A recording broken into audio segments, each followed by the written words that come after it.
Presyo ng LPG, ni-rollback ng LPG Marketers Association simula kaninang hating gabi, 6 na piso ang bawas presyo sa kada regular na tangke ng LPG. Naglalaro ngayon ang presyo ng LPG sa 559 pesos. Ayon sa LPGMA, ang bawas presyo ay bunso ng tuloy-tuloy na pagbaba ng contract price ng LPG sa world market. Ito na ang pangalawang rollback sa presyo ng LPG ngayong Hunyo.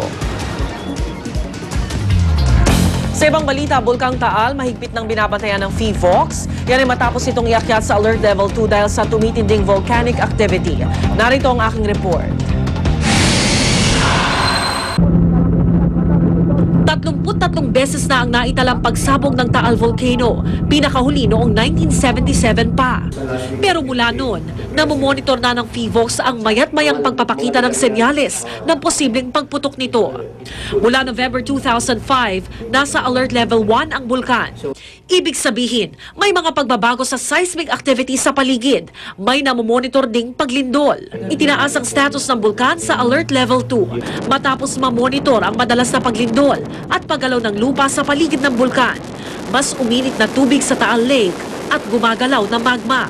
Sa Alert Level 3 naman, mas marami at madalas na ang volcanic earthquakes at mas nararamdaman na ang mga ito. Sa status na ito, pwedeng pumutok ang bulkan sa loob ng ilang araw o linggo. Karaniwang pinapa-evacuate ang mga tao kapag itinaas ang Alert Level 3. Ang Alert Level 4 ay senyales ng isang napipintong pagsabog. Sa ganitong level, nasa bunganga na raw ng bulkan ang magma at tuloy-tuloy na ang pagbuga ng abo. Ang Alert Level 5 ay ang tinatawag na Big Bang ng bulkan. Hazardous at explosive raw ang eruption na ito. Sa status ng Taal Volcano ngayon, maaaring tumaas o bumaba pa ang alert level nito. Depende sa mamomonitor na mga aktibidad at kahit Alert Level 2 pa lang daw. Hindi sila dapat magkampante, dapat vigilant sila sa lahat ng oras. Sa kaso ng Bulkang Taal, matagal na raw dapat hindi tinirahan ng mga tao ang tinatawag na Volcano Island, base na rin sa explosive record nito. Samantala, Pangulo Arroyo tumulak patungong China kahapon ay Executive Secretary Leandro Mendoza. Pangunahan ng Pangulo ang pagbubukas ng Philippine Pavilion sa Shanghai 2010 World Expo. Itatampok po rito ang mayamang kultura ng Pilipinas. Gayun din ang mga accomplishment ng Administrasyong Arroyo sa larangan ng turismo at ekonomiya. Ito na rin po ang ika-35 anibersaryo ng bilateral relations sa pagitan ng Pilipinas at China. Huling biyahe na ito ni Pangulo Arroyo sa kanyang termino. She is coming back Thursday very early morning, mga 1 o'clock. But definitely we are going to send, the proclaimed President and Vice President congratulatory message.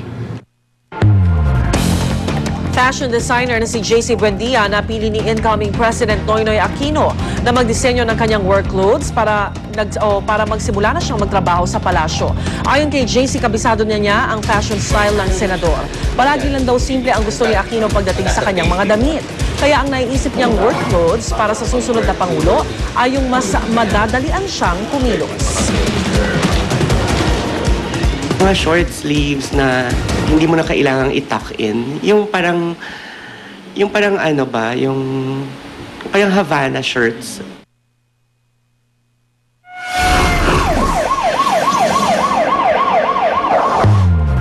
Hinihinalang abortionist arestado matapos maaktuhan na nag-aabort ng sanggol sa Quezon City. Dinakip ang suspect na si Marilyn Torres ng mga tanod mula sa kanyang bahay sa barangay Kainging Bukid. Noong una, todo tanggi pa ang suspect sa krimen. Pero kinalaunay, mangyak-ngyak siyang umamin. Nagsisisi raw siya sa kanyang ginawa.